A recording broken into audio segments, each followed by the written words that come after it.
First things first, I'ma say all the words inside my head. I'm fire. Coucou tout le monde, deuxième vidéo que je tourne aujourd'hui, donc même tenue, même décor. Donc je vais faire pour la première fois un tag que j'avais même pas vu sur la chaîne de Ragnaroshka alors que je la suis. C'est le tag les défauts de nos poupées, donc un tag qu'elle a fait avec Axwedolienne. Donc comme elle le disait dans sa vidéo, elle a un groupe et à cette époque là sur le groupe parce que peut-être que ça a dû changer. En tout cas voilà, les deux se disaient les défauts de leur poupée et elles ont décidé d'en faire un tag dans le but de montrer aux gens qu'il n'y a pas de quoi à complexer sur sa collection, de ne pas avoir honte de sa collection, à les montrer en rencontre ou que sais-je, pour vous prouver que chaque collection a des défauts, dont la mienne aussi. Faut pas croire, j'ai des poupées en pas très bon état. Si on me fait la réflexion, j'assume, je réponds, mais c'est vrai que je ne vais pas crier sur tous les toits que mes poupées, certaines et certains ont des défauts. J'en ai pas tant que ça au final qui ont des défauts, mais j'en ai sélectionné 5-6 sur une trentaine de poupées, Pulip et Taeyong y compris. Donc j'ai fait les photos avec mon téléphone que j'ai prise à l'avance, que j'insérerai dans la vidéo. Donc je vais vous insérer la photo du défaut. Voilà, parce que j'ai la flemme de toutes les montrer dans la vidéo, ça va durer 3 milliards d'années. Donc, alors, premier défaut, je vais vous parler de Kyle, une de mes dernières FC que j'ai acquis. C'est un Taeyong qui a été FC par Yam Yam Doll. Vous savez que c'est une de mes make-upeuses préférées et me préférée sur Taeyong. C'est pour ça que 3/4 de mes Taeyong sont que des FC par elle. Donc Kyle, donc il a deux défauts, mais sur la photo je ne vais vous en montrer qu'un. C'est un Taeyong qui brille énormément. Je l'ai reçu comme ça ne m'a pas été précisé. Kyle brille énormément. J'ai pas fait gaffe si ça se voyait sur mes photos sur Insta que j'ai postées. Mais ça se voit. Mais comme ça c'est un défaut que plusieurs de mes poupées ont, j'ai pas eu l'envie de vous le préciser à chaque fois. Mais voilà, ça fait partie d'un des défauts que mes poupées ont le plus souvent, les brillances. Mais le vrai défaut que j'ai remarqué et qui pareil ne m'a pas été précisé, c'est qu'en fait il a une espèce de rayure sur le nez et qui est très moche, mais que ça ne change rien avec l'éponge magique. Et bah voilà, c'est très moche. Je vais zoomer avec mon montage vidéo, enfin avec mon logiciel de vidéo, c'est mieux à dire. Je vais zoomer là où il y a le défaut, mais il faut savoir qu'en vrai ça se voit davantage et c'est vraiment pas beau. Ensuite, un défaut que je vais vous montrer en deux photos. Donc il s'agit d'Anae. Alors Anae, c'est une Pulip qui a le skin grisâtre. Voilà, le skin gris. Et il y a quelques années, je lui ai mis un Nobitsu, qu'elle a toujours, que j'ai envoyé 2 fois chez Topaz Création pour qu'elle me le peint. Mais forcément, quand vous peignez un Nobitsu, ça craque. Donc je vous ai montré que la main, pour là où ça a craqué, mais ça a craqué à d'autres endroits. Donc la main droite c'est pas celle qui a craqué le plus, mais c'est pareil, comme c'est de la peinture, il y a quelques années aussi, je lui ai mis une robe en dentelle noire et en fait quand j'ai retiré la robe, le noir de la robe a déteint sur son Nobitsu et ça a fait la trace du tissu. On voit le tissu, enfin le marquage du tissu. Donc voilà, son Nobitsu est vraiment en piteux état si je vous la mets à poil. Mais voilà, en exemple je vous ai montré sa main, quoique ça se voit pas trop que c'est craqué. Et j'ai choisi en deuxième photo le cou. Alors ne faites pas gaffe, on voit son embout. Mais vous voyez que tout en haut du cou, en dessous de là où on voit l'embout en fait, c'est dégueulasse, clairement. Et même au niveau du cou plus bas, on voit que ça craque.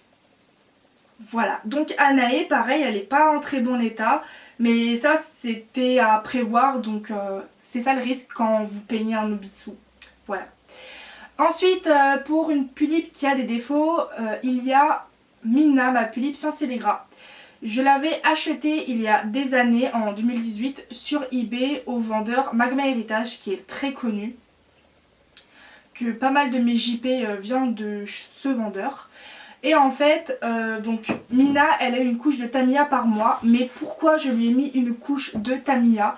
C'est qu'en fait, la Saint-Célégra, et il y a aussi une deuxième personne qui est Beris Dolls ou Dolls Beris, je sais plus, qui a acheté la même et elle aussi ça lui a fait la même chose je crois.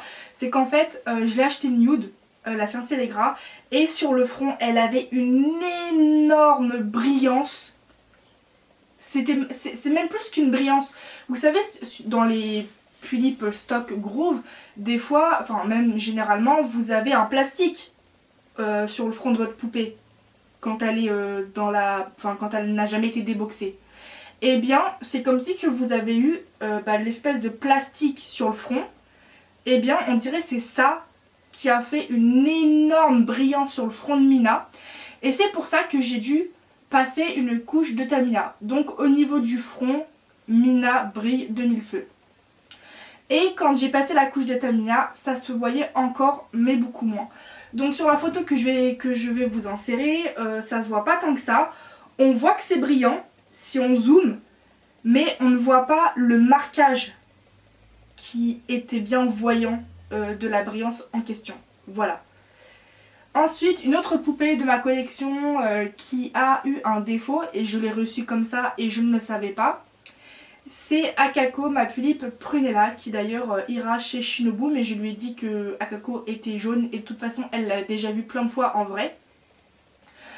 Et donc la photo que je vais vous mettre là maintenant, voilà, c'est Akako qui brille, donc je vais vous mettre deux photos.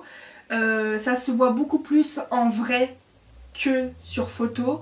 Et je l'ai reçue comme ça. Du pourquoi plus tard je vais m'acheter une nouvelle Prunella pour remplacer l'ancienne. Et j'espère que celle-ci je ne vais pas la recevoir jaune. Parce que ça c'est un des soucis des Prunella. Les deux soucis les plus connus c'est le craquage des lèvres et le fait que vous la recevez jaune. C'est ça le souci en fait. Donc voilà pour Akako, elle est vraiment en piteux état, c'est pour vous dire. Et c'est bien dommage parce que comme je vous l'ai dit, je l'ai reçue comme ça. Ensuite il y a Anna. Donc Anna, c'est une Tulip noire RS. Comme toutes les RS, ce sont des poupées qui sont brillantes. Donc il faut passer une couche de Tamiya si vous ne voulez pas que votre poupée brille.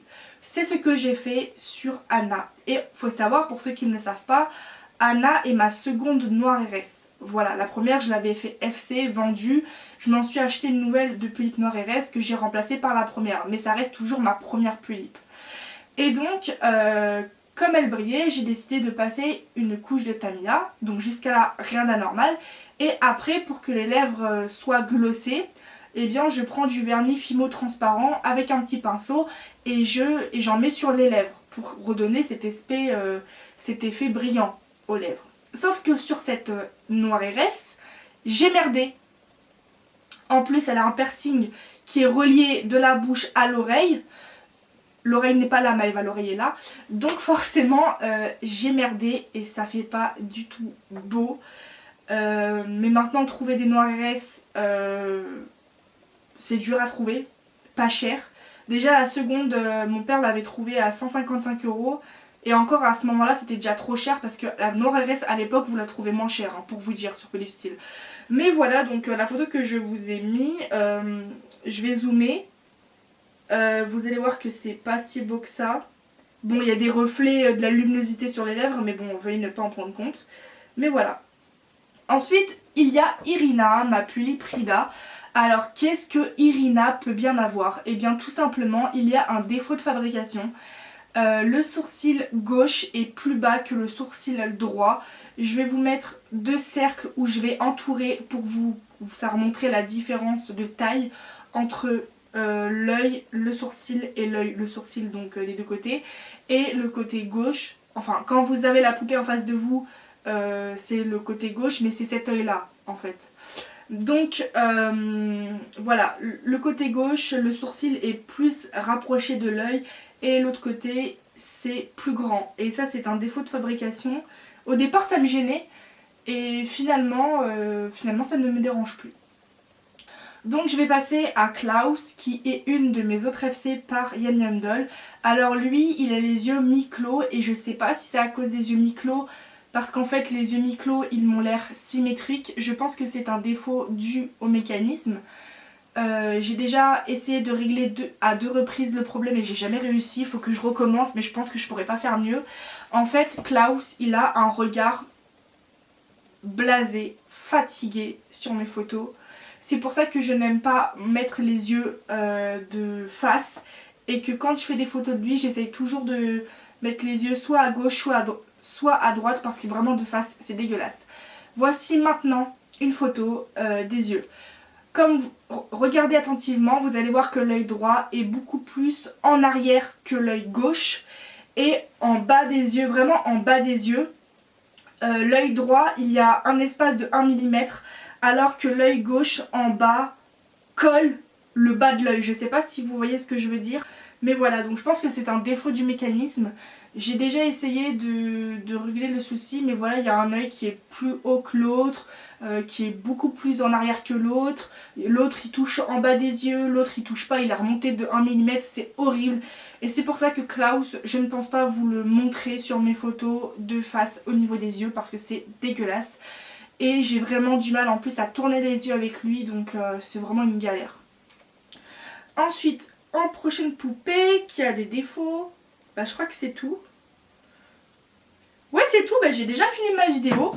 Voilà, j'ai pas énormément de poupées qui ont des défauts.